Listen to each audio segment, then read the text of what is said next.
and introduction to integers. So integers are just types of numbers. So integers, it says it's all whole numbers and their opposites. Let's talk about opposites first, okay? So when we say an opposite, if I gave you guys a number, let's say, I don't know, 14, right? If I said, what is the opposite of 14? What would you guys say? There you go, negative 14, okay? So an opposite really just relates to the sign. We're not changing the number, just the sign. So if we started with something that was negative, like negative, I don't know, even negative 1, right? If I said, what is the opposite of negative 1? That would be, there you go, it's a positive 1. Now for positive numbers, you see, we're not showing the positive sign. Again, that has more to do with the laziness of math people and convenience for everyone, I suppose, than to just show the sign all the time, okay? So we're not showing positive signs all the time, which is okay. The next question I would have, excuse me, for you guys would be the opposites, right? We're saying, what is the opposite then of 0? Yeah, that's correct. The opposite of 0 is 0. It's 0 is not positive or negative because it has no value. So we couldn't say we're gonna find the opposite sign of 0. So a 0 for itself is just its own opposite on this one, okay? Now let's go back to the integer thing. And the reason we looked at those opposites, and we did talk about negatives here for the first time. All whole numbers and their opposites, right? So whole numbers are 0, 1, 2, 3. One thing we just want you guys to notice about these numbers is that there's no decimals in these numbers. They're not written as fractions. I mean, you could write one as a fraction, which we'll talk about in a later module. But these are all whole numbers. To include their opposites, again, 0 is its own opposite, or just, you could say, doesn't have an opposite. But 1 has an opposite, which is negative 1. 2 has an opposite, which is negative 2. And 3 has an opposite, which is negative 3. And again, this goes forever to the left as well. So that's what those 3 dots show. Again, this is just what integers are. Now, we should be able to operate with integers, which is what most of this module is about. But for now, let's just look at opposite values of like these ones, okay? Now, we just looked at some examples. The opposite, it's just going to change the sign, right? Now, this 8, it doesn't show the positive sign, which means we know it's positive. If it were negative, then we have to show the sign. So we're going to keep the same value, but we're just going to change the sign to a negative. In fact, it's not that it's equal. I should just show an arrow on that. That's better. All right, so negative 19, if I wanted the opposite of negative 19, I'm going to keep the 19 and just change the sign. It was negative, so I'm going to change it to a positive. That is what an opposite means. Now, when we see problems like these, negatives indicate opposites. Now, that's kind of a foundational thing. You don't have to think about it that way. You don't have to do problems like this that way. It may be helpful for you to, though. Like on this first example, it says to evaluate. So I look at negative parentheses 54. Now, that 54 right now I would say is positive, but the negative is saying we're going to take the opposite of that positive 54. Opposite of positive 54, which is negative 54. And there's our answer. Now, it's not very common to think about it that way, where we have negative 6 inside the parentheses. But again, this negative on the outside of parentheses is saying it's the opposite. So if I said, what is the opposite of negative 6? You would all know that the answer to that would be positive 6. Now, I did say that not many people think about it this way, and the reason that is because we get used to the rule of 2 negatives is a positive. We're going to look at that rule in more detail in a later section. Is this is where we run into problems, is it's the opposite of -1. And when you start thinking about so many opposites, it can be kind of hard to keep track of what is what. So you could evaluate it one at a time, but here's what I would recommend. And this is what I usually do when I look at a problem like this one. Just like we said on this last problem, right? Where it was negative or the opposite of -6. In fact, usually if I were to show my work, I would just change that to a big plus sign. So on this next problem, I can look at two of these negatives. I would just choose these two to the left and just make it a positive. Well, it's a positive -1, so you could show the -1 in parentheses, which just has a value of -1. So that's the answer for that one. Now, I don't necessarily know how helpful that was, but that's... So if I saw a problem like this one, I would say, well, there's two negatives. 2 is even, and an even number of negative makes the answer positive. So, again, we'll look at this in the later section, but if we can think about this rule instead of the way that we're doing it, and it helps us, then yeah, feel free to think of it like that, yeah. All right, for a problem like this one, place the numbers 2 and -4 on the number line below. We're just going to put dots where those numbers are, you guys. So I'm going to find 2 on the number line first. I'll do this one in purple. There it is. I found it. I put a dot there on the number line, just like this. Now, if we were to do this by hand, just be careful not to make your, dots too big. Like if it looked like this, I don't really know what the crap is going on right there. So, make it a little bit more legible than that. Just put a dot right there at the 2. And then it says also -4, right? So I'm going to put -4 on that number line. I found -4. Put a dot on that mark that shows for -4. That's it. And when you guys are asked to do this on the homework, there will be a feature on the graph or the number line which will allow you to just put points on that, okay? Now we need to be able to compare numbers, even if they're negative like this. Now, for negative values or integers, I like to think of these in terms of money, right? So like the -12, it's really asking, it's kind of a comparison statement, really is asking a would you rather question, right? All right, and the question, would you rather, right? So we got 12 and 7. Would you rather, I guess have in this case, would you rather have $12 in debt, or, and the 7 is also negative, so we could say $7 in debt. So that would be the question that we're really trying to answer on this one. And, well, hopefully your answer would be neither. But since we don't really have a choice in this mathematical statement, hopefully you'd rather have $7 in debt rather than $12 in debt. So in this case, for the sign, we can see that the -12 is less than the -7. I made that a little bit big.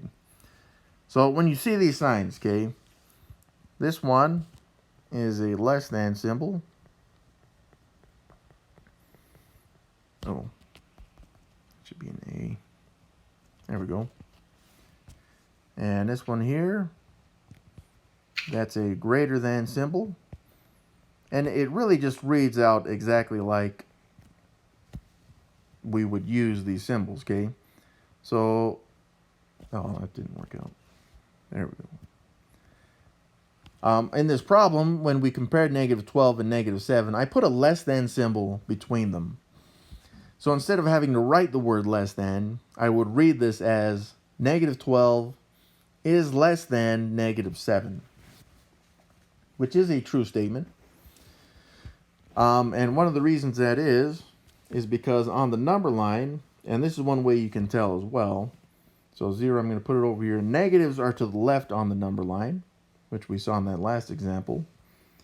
And -7 would be, there's -5, -6, -7, right? -7 would be right here. -12, there's -10, -11, -12. would be right here. See how negative 12 is farther to the left on the number line? That is what makes it less than negative 7. So when you're comparing values to the farther to the left on the number line are less than values to the right on the number line. If we put that differently, values farther to the right on the number line are greater than values to the left. So for a problem like this one, again, it's if we compared it with money, we would say, would you rather have $2, have $2, and again, you get to have it because it's a positive 2, or would you rather have $3 in debt? And the debt comes from the negative sign. Well, hopefully the answer to that one is have $2. Now, if you want to go back as far as elementary, you could say, well, it always eats the number that's bigger, like an alligator, right? And I'm not going to draw an alligator, but maybe you want to, and that's okay. But the alligator always eats the bigger number of the 2. I don't know why. I mean, if it was hamburgers, I would.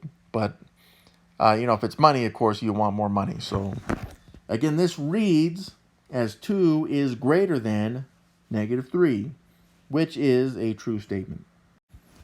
So this is the symbol for absolute value. You can see that right here at the top, which is a type of parentheses. So if we saw absolute values in the order of operations, we would treat it as parentheses, which means we would have to do them first. Or look inside it and then start this order of operations again. Now, absolute values is really a distance question, okay? The question is, and you can see it there at the bottom, is how far is the value from 0? So right here in this example where it shows, this reads as the absolute value of negative 5 right there. Now again, if we ask the real question, it's asking how far away is negative 5 from 0? Now on this number line, you can see that it's 5 units from 0. So the answer to that one is positive 5 right there.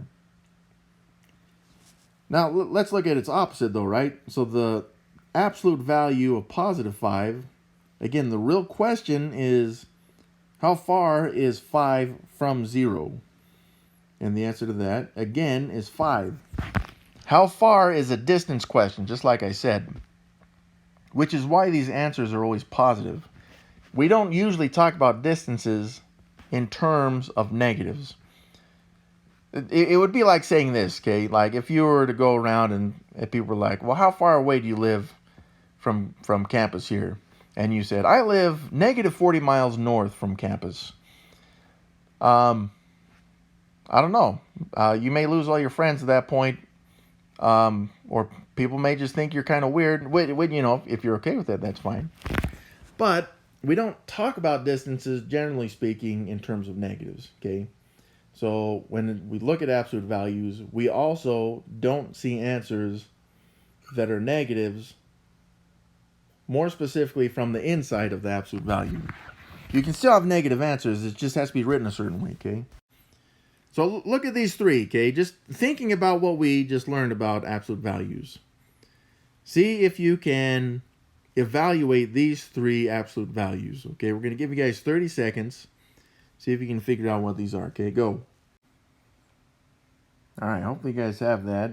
Again, if you don't, just keep working. See if you can find these 3 and then check your answers with what we have.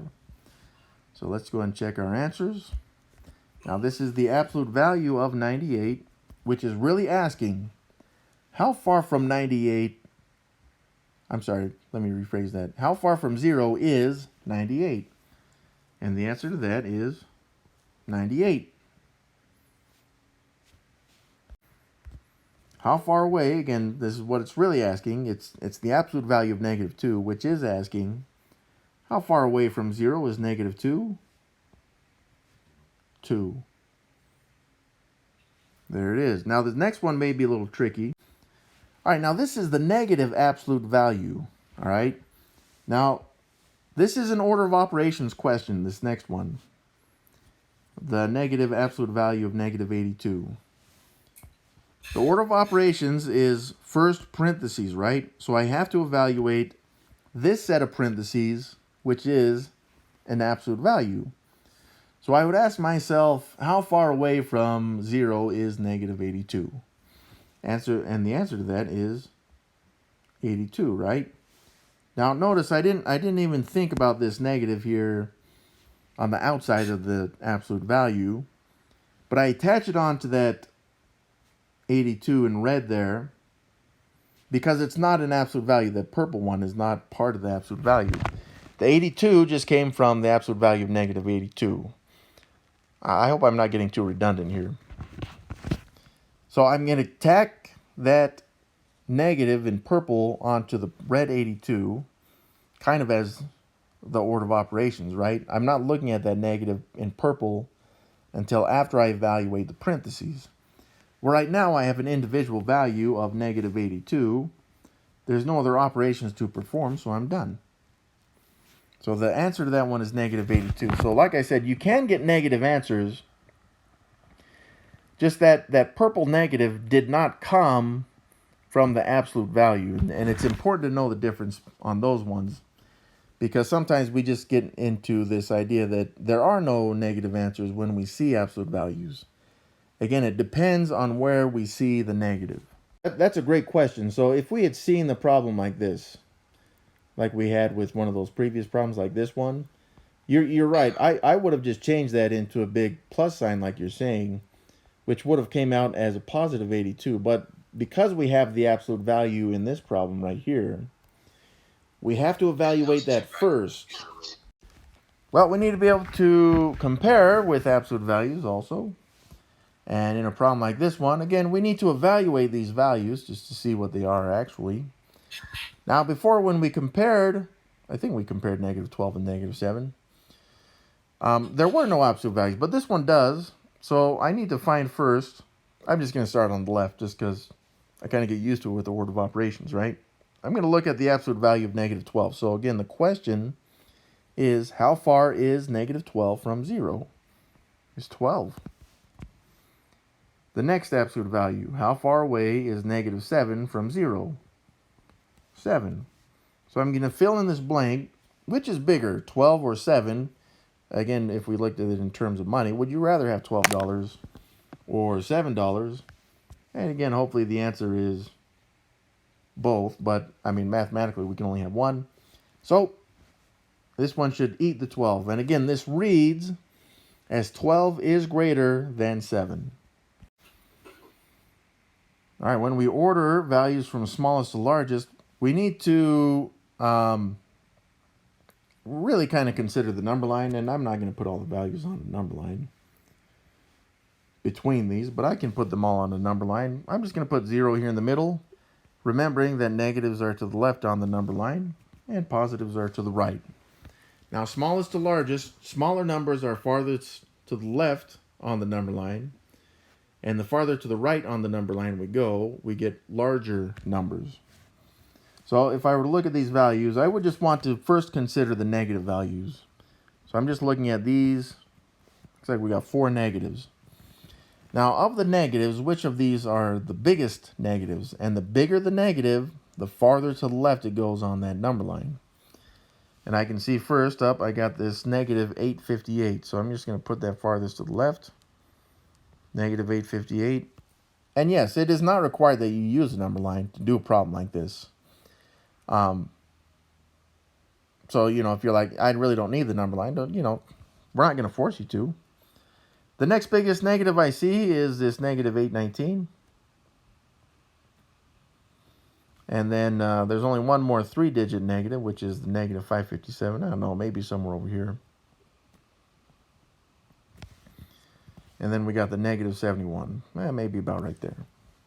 Okay, so in order, just with the negatives, okay, I got the negative 858.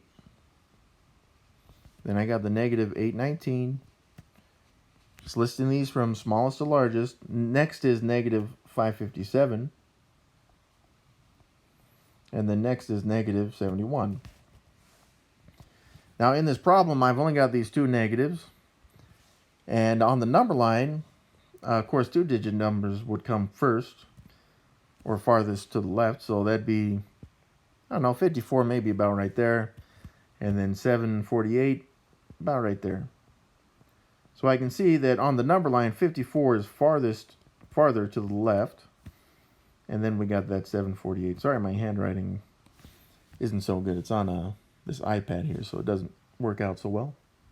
But that's it. That's the list of numbers from least to greatest. Or smallest to largest, whatever.